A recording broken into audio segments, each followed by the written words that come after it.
اب آئیے 14ویں صدی کے مجدد امام اہل سنت اعلیٰ حضرت رحمت اللہ تعالیٰ علیہ کی طرف، اعلیٰ حضرت رحمت اللہ تعالیٰ علیہ کے زمانے میں بلکہ ان سے پہلے ہی سے رب تبارک و تعالیٰ کے بارے میں تو نہیں مگر اس کے رسول کے بارے میں، ہمارے اور آپ کے آقا و مولا کے بارے میں عقیدے بگاڑنے والے لوگوں نے نہ جانے کیا کیا کہا، نہ جانے کیا کیا عقیدے بگاڑے۔ انہی بگاڑ میں سے، انہی خرابیوں میں سے ایک خرابی یہ بھی تھی، کہنے لگے نبی کو غیب کی کیا خبر،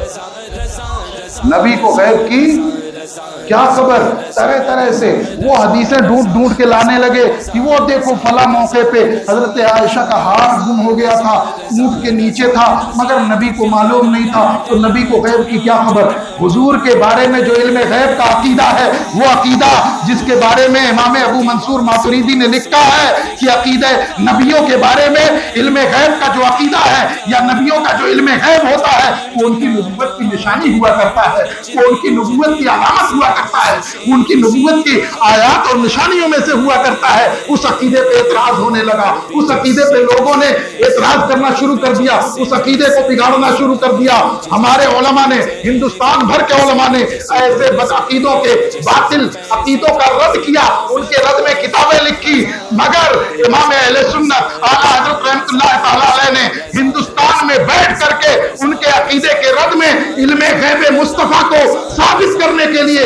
1 درجن کے قریب کتابیں لکھی ہیں، جس میں ہر طریقے سے ثابت کر دیا ہے کہ اللہ کی عزم سے، اس کی عطا سے رسول اللہ صلی اللہ علیہ وسلم بلا شبہ ما کان و ما یکون کے عالم ہیں، غیب کے عالم ہیں، غیب جاننے والے ہیں، اور ایسا ثابت کیا ہے کہ اب صبح قیامت تک ان کی دلیلوں کو کوئی توڑ نہیں سکتا ہے۔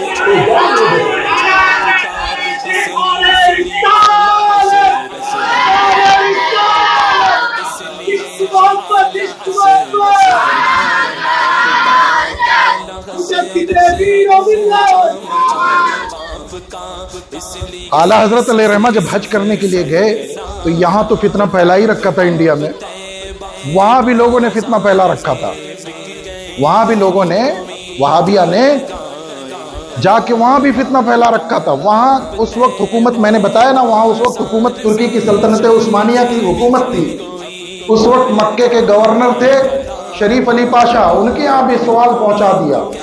علم غیب کے بارے میں، اور اسی سال حج کرنے کے لیے اعلیٰ حضرت گئے۔ جب مکہ مکرمہ پہنچے تو پتہ چلا کہ وہابیوں نے یہاں آ کر کے علم غیب کا عقیدہ چھیڑ دیا ہے،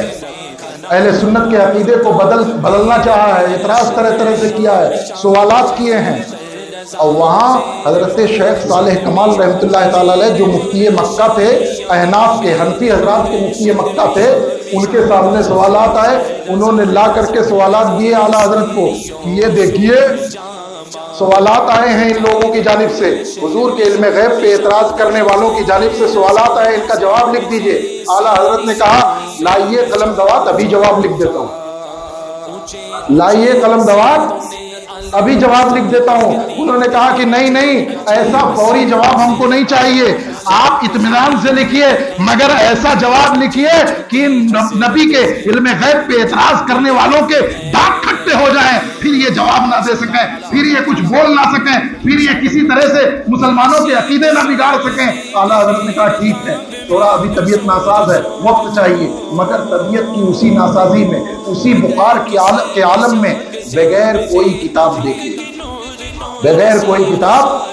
دیکھے، الگ الگ وقتوں میں، الگ الگ مجلسوں میں فل ٹائم پیریڈ 8 یا 8.5 گھنٹہ بنتا ہے، 8 یا 8.5 گھنٹے میں اعلیٰ حضرت نے وہاں پہ ان سوالوں کے جواب میں اپنے آقا و مولا حضور تاجدار مدینہ کے علم غیب کے ثبوت میں الدولۃ المکیہ بالمادۃ الغیبیہ ایسی کتاب لکھی ہے کہ آج تک 120 سال ہو گئے اس کتاب کا کوئی جواب کسی کے پاس نہیں ہے، 120 سال گزر گئے، وہ کتاب آج بھی لاجواب ہے۔ جب کتاب لکھی اور گورنر کے ہاں کتاب پہنچی، گورنر کے ہاں عشاء کی نماز کے بعد مجلس لگتی تھی، گورنر جو تھے علم والے آدمی تھے، آج کل کے حکمرانوں کی طرح کوئی جاہل آدمی نہیں تھے، ان کے ہاں کتاب پڑھ کے جب سنائی جانے لگی تو جو معترض اعتراض کرنے والے، نبی کے علم غیب پہ اعتراض کرنے والے وہابیہ تھے، انہوں نے وہاں بھی کتاب شروع ہوتے ہی وہ کتاب سن رہے ہیں، شیخ صالح کمال سنا رہے ہیں، وہاں بھی اعتراض کرنا شروع کر دیا، یہ کیسے تو وہ کیسے، یہ کیسے تو وہ کیسے۔ شیخ صالح کمال جواب دیتے، لیکن تھوڑی ہی دیر میں بھاگ گئے کہ ان کا مقصد یہ ہے کہ کتاب کسی طرح سے گورنر سننے نہ پائے، ورنہ ہمارے خلاف فیصلہ آ جائے گا، ہمارے خلاف گورنر کی جانب سے کچھ آ جائے گا فیصلہ، پھر ہم کہیں کے نہیں رہیں گے۔ تو طرح طرح سے اعتراض کرنا شروع کیا، بھاگ گئے شیخ صالح کمال۔ انہوں نے فرمایا سنو، کتاب ابھی پڑھ لینے دو، پوری کتاب پڑھ کے سنا دی جائے گی، ہو سکتا ہے تمہارے سوال کا جواب کتاب میں آگے آ رہا ہو، آگے لکھا ہوا ہو، اور اگر نہیں ہوگا تو میں جواب دینے کے لیے تیار ہوں، میں نہیں جواب دے پاؤں گا تو اس کے مصنف اعلیٰ حضرت امام احمد رضا وہ بھی یہی مکے میں ہے، وہ جواب دینے کے لیے موجود ہیں، ان سے پوچھ لینا۔ حاصل یہ ہے کہ پوری کتاب پڑھی گئی، اور جب پوری کتاب پڑھ کر کے شیخ صالح کمال نے سنائی ہے تو گورنر مکہ نے ایک کلمہ حق بلند کیا ہے، کہا ہے اللہ یعطی وہؤلاء یمنعون، اللہ تو اپنے نبی کو غیب کا علم عطا کرتا ہے، اور یہ وہابی آ کر کے انکار کیا کرتے ہیں، مانتے نہیں ہیں، تسلیم نہیں کرتے۔ تو اعلیٰ حضرت عظیم البرکت نے ہمارے عقائد کی حفاظت فرمائی ہے، اور دین کے بارے میں، دین کو لے کر کے جتنے بھی لوگ عقیدوں کو بگاڑ رہے تھے، مسلمانوں کے عقیدوں کو، ان تمام فسادات کا علاج کیا ہے۔ کس موضوع پہ مفتی صاحب نے بھی اپنی تقریر میں کہا، جس مسئلے پہ تلاش کرو اعلیٰ حضرت کی کوئی نہ کوئی کتاب مل جاتی ہے۔ جس مسئلے پہ قرآن پہ اعتراض کیا لوگوں نے، معاذ اللہ رب العالمین، قرآن پہ اعتراض کیا اس بات کو لے کر کے کہ بھئی الٹرا ساؤنڈ مشین اب آنے لگی ہے تو پیٹ کے اندر کیا ہے، عورت ماں کے پیٹ میں کیا ہے، یہ مشین بتا دے رہی ہے۔ تو سورہ لقمان کی آخری آیت میں جو کہا گیا کہ ماں کے پیٹ میں کیا ہے یہ صرف اللہ جانتا ہے، تو اب تو مشینوں کے ذریعے پتہ لگایا جا رہا ہے۔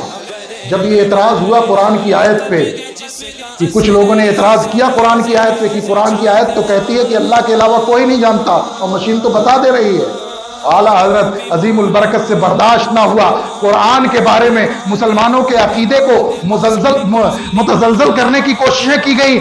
ڈگمگ کرنے کی، عقیدہ بگاڑنے کی کوششیں کی گئی، تاکہ مسلمانوں کا عقیدہ قرآن کریم کے بارے میں بگڑ جائے، معاذ اللہ رب العالمین۔ اعلیٰ حضرت عظیم البرکت نے آج سے تقریباً 150 سال پہلے، اس وقت جب کہ اعلیٰ حضرت کی عمر صرف اور صرف 24 سال تھی، 24 سال، اس وقت اعلیٰ حضرت نے الصمصام علی مشکک فی آیت علوم الارحام کتاب لکھ کر کے مسلمانوں کے قرآن کریم کے بارے میں علم الارحام کا جو عقیدہ قرآن نے دیا ہے کہ ماں کے پیٹ میں کیا ہے یہ صرف رب جانتا ہے، اس عقیدے کی حفاظت اعلیٰ حضرت نے کتاب لکھ کر کے 24 سال کی عمر میں کی ہے۔ قرآن کا دفاع، قرآن کے بارے میں عقائد اہل سنت اور عقیدہ اسلامی کی حفاظت اعلیٰ حضرت عظیم البرکت نے 24 سال کی عمر میں کی ہے۔ جو زمانہ اعلیٰ حضرت کو دیکھو گے، ہر زمانے میں انہوں نے اسلامی عقیدوں کی حفاظت فرمائی ہے، اسلام کی حفاظت فرمائی ہے، عقیدہ اہل سنت کی حفاظت فرمائی ہے۔